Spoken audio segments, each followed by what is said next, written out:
The NetherRealm games are already infamous for their zoning, but Kenshi took things to a whole different level, because not only was his zoning unfairly good, but it was also stupid easy. This character could kill you with just special moves, and I'm not joking. It honestly feels like Kenshi was designed by a player who wanted to win without learning combos, because he doesn't need them. Now, does he have the combos? For sure, and he also has some good pokes as well. But guess what? He can still kill you without using any of them. Once again, his special moves were that good, so without any further ado, let's discuss the most brain-dead zoner in NetherRealm history.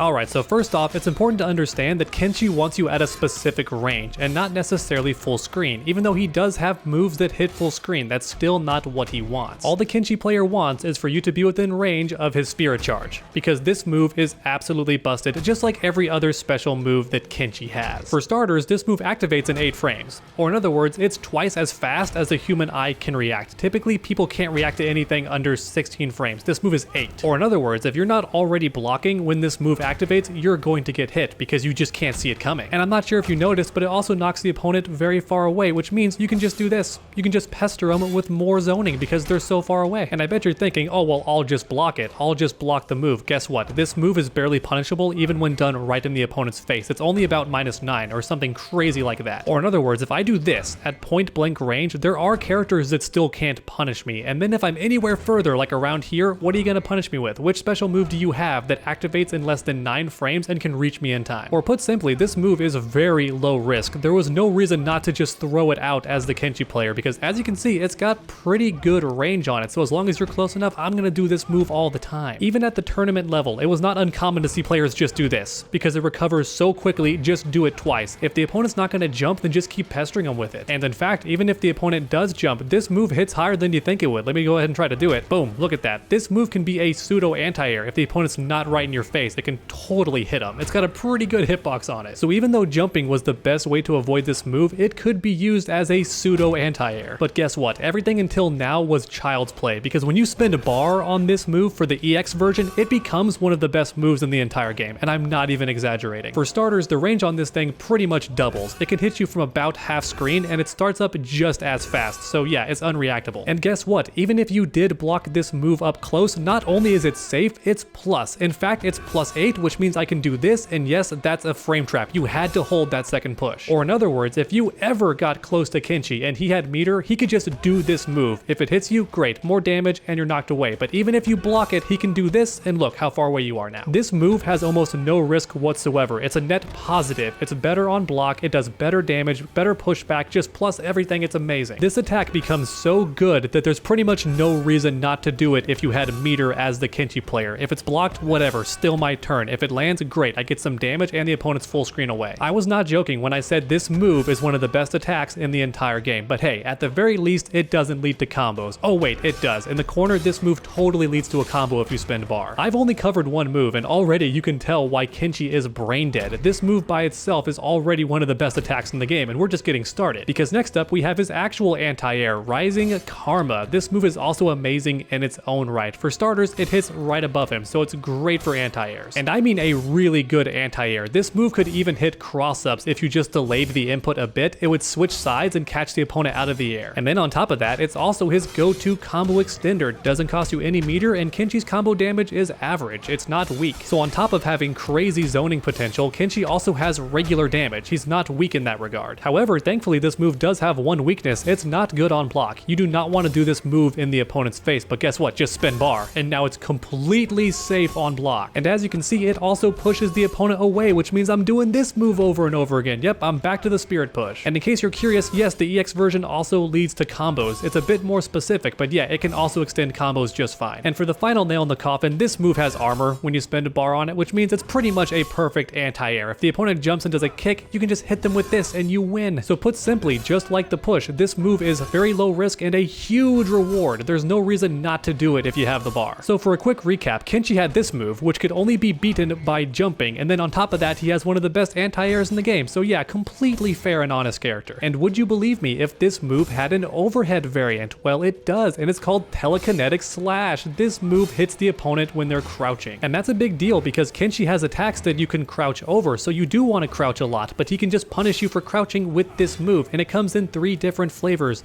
the close, the far, which is about mid-screen, and then the very far. So yeah, you're never safe from this move. And guess what? You can't jump this thing. It can hit you at the very top of your jump arc. It pretty much covers the entire screen vertically when you use this move, so yeah, you can't jump from it. This attack was perfect for stopping your opponent in their tracks. If they wanted to move forward, just do the close version and punish them. If they wanted to jump away, do the far version and catch them jumping or backdashing. And in fact, even at the end of certain combos, Kenshi could just force you to block this thing as you're getting up. It was the only option unless you had armor. Even at the tournament level, you would see the player use this move over and over again because it's just so good at pestering the opponent. And then if you spend meter on it, of course you just get more damage, because why not? Just give him more damage and push the opponent full screen. Why not? That's completely fair. If Kenshi caught you jumping for any reason and you were outside the range of his Rising Karma, he could just catch you with this instead, and now you're full screen away. But now finally, it's time to talk about the most broken attack that Kenshi had at the casual level, the Tele Flurry. This move tracks the opponent's location and does a little mini combo all by itself for almost 10% damage. It doesn't matter where you are on screen, this attack is always going to be right in front of your face. It's super annoying. Now thankfully the move does almost no damage on block, and you can also duck under it, so it's not that big of a menace, but trust me, it's still very annoying that at any point in time Kenshi can just do this and catch you. If you're doing anything besides crouching, jumping, or blocking, this move can randomly catch you. Want to dash? This move can catch you.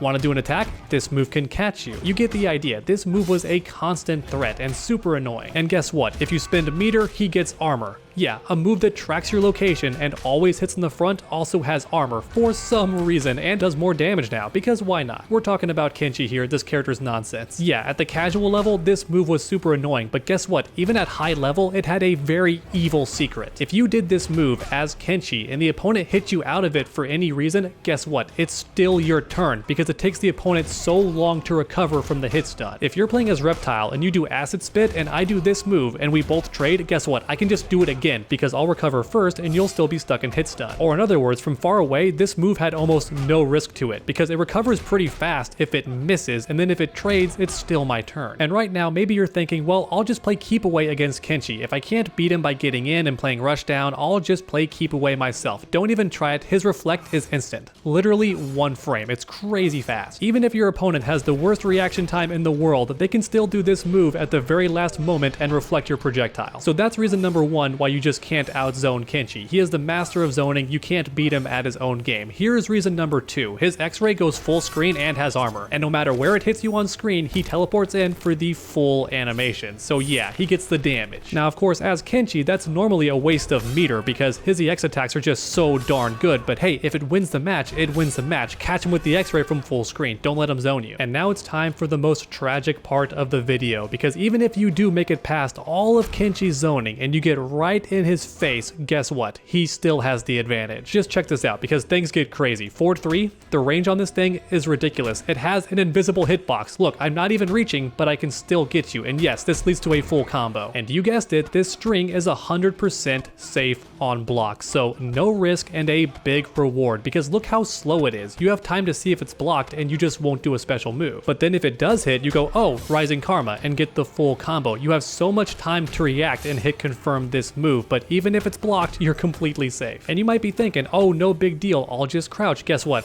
Overhead. Yeah, Kenshi has a dedicated overhead with a ton of range on it. It's a great poke. And guess what? You can't hit the sword and do damage to Kenshi. You have to hit his hands holding the sword, which is tough to do because the sword is in front of that. Or in other words, this move 1 trades all the time because you have to punch past his sword somehow. Now, thankfully, this move does not start combos, but guess what? It's 0 on block. Yeah, not even safe. It's 0 on block. If the move was safe, then at least Kenshi would have to block, right? It would be your turn if you block this move. No, it's 0, so you're both at even footing. If you block this move and Kenshi mashes, you're gonna trade or lose to his mash because he is neutral on block. That is insane. This god tier character with all of his unfair zoning is also a mix-up monster on block with a safe 50-50. Low, full combo, completely safe. Overhead, not a combo, but 0 on block. Yeah, it's still my turn. If I do this and then an armored move, you lose if you press any buttons. Yeah, it's insane. So as you can see, I was not lying when I said Kenshi is the most brain-dead zoner that NetherRealm has ever made. This guy can beat you with just special moves alone. Almost everything he does is safe on block or so tough to punish that he gets off scot-free most of the time, and his combo damage is still decent. And even if you do somehow make it past all of his crazy, ridiculous, unfair zoning, he still has a safe 50-50 that leads to a full combo. And at the end of that combo, you're gonna be full screen once again for more zoning. And that's why to a lot of players, Kenshi was either the best character in the entire game or at least in the top 3. He had so many strengths and no weaknesses whatsoever. There is not a single character that had an advantage over Kenshi in the matchup. He either had the advantage or you were tied. That's how good this character was. It was insane. So when players complained that he wasn't strong enough in Mortal Kombat X, it fell on deaf ears for me. I did not care one bit because he had it too good for too long in Mortal Kombat 9. But let me know your thoughts in the comments down below, and I hope you enjoyed the video. If you did, please leave a like down below. It does help my channel out a ton. And then keep that combo going by subscribing and ringing that bell so you never miss any future videos. Make sure to come back next time, and as always, stay underdogs.